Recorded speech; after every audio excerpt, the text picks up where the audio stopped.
on this story. Hare Krishna. So we will talk about Srivasa Takur, who is none other than the Narada, right? The devotee incarnation during the Chaitanya Mahaprabhu's time. So what exactly happened then is Srivasa Angan is where everything, Sankirtan movement started. So Mayapur it is there, and we were lucky to visit this place. What is special about this place is every day they used to do Sankirtan, right? So so they, every time when there is a lot of happiness, everything is going on, people around get a little uncomfortable. So there was one person, and you all are going to tell me the name of this person by end of the class. So there was this guy who got, who called for Panchayat, right? And he called for Panchayat, and he told that, this particular Srivasa is not genuine. He is not praying Vishnu because he's supposed to be a Brahmin, but he's not doing, Brahmanistic prayers, and he is doing a lot of abominable activity. And what happened? So what and why, right? Such an allegation on the person is because of the fact that, he had a lot of, like praying that Bhavani Devi, which is Durga Devi, those kind of things were all kept outside. Like, it had food, it had a different kind of path, and it had alcohol bottle. For Durga Devi, the prayers are different, right? So those kind of things were kept. So they felt very, very bad. So do you remember the name of the person who filed the case? Chapala.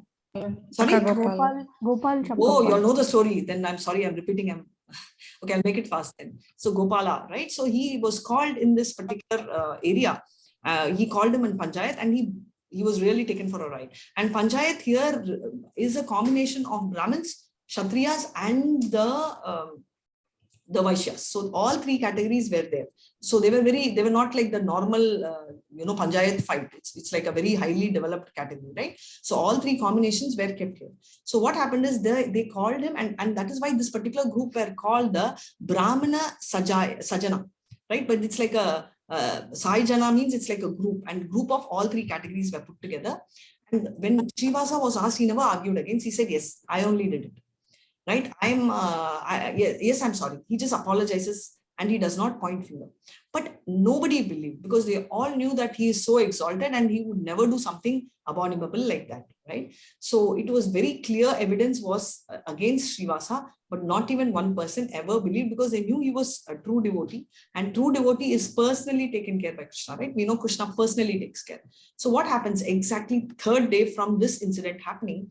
What happens is this guy Gopala Chapala, it's called Gopala Chapala Leela, developed, he started bleeding all through his body. And do you remember what he got?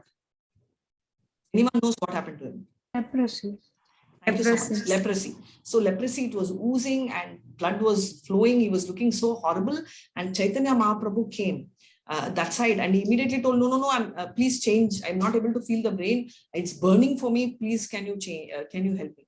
But Chaitanya Prabhu gets so angry, because even now he never told the mistake. He only told that he wants to get relieved from these germs and insects, right? So he gets so upset, and he says that, I will not deliver you. You will be bitten by these germs for millions of years. He's so upset, he's so angry, and he curses. But later what happens is, in fact, everybody had abandoned him, his family, his relatives, everybody. And then, he was actually near Ganges, right? And the idea is not that Chaitanya Mahaprabhu wants to curse him or he wants to penalize him, but he wants Chapala to understand the mistake, right? And finally, he opens up.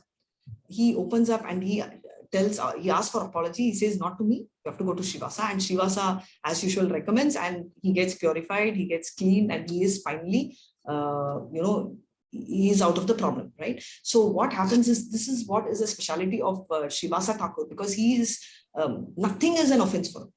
Right? And you won't believe, he started praying for the deliverance of Chapala. You see Nityananda on one side talking about deliverance of Jagai Magai. You're seeing Srivasa Takur trying to deliver our Chapala.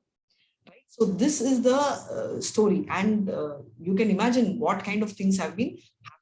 So finally, obviously he went to Srivasa Takur and took shelter, and then finally he got, completely liberated from the whole thing. So this is the story of Srivasa Takur, and this Srivasa Angan is still preserved. If you know the speciality of this place, you have such positive vibes, right? You have such positive vibes, and I was blessed and I was lucky to go there and chant. and you get a completely different focus. Here, we get so diverted, right? We chant Hare Krishna, one side I'll be thinking milk is boiling, Hare Rama, one side we think, oh my God, I have to pack my daughter. So many things are working in the mind, but over there you really have undivided attention. I'm sure many of you all had a chance to go there. And I wish all of us see this at least once in your lifetime. I've never felt so great about any place, but Mayapur is the place which I think each one of you should visit at least once. It's my request. And with this note, I will end the session.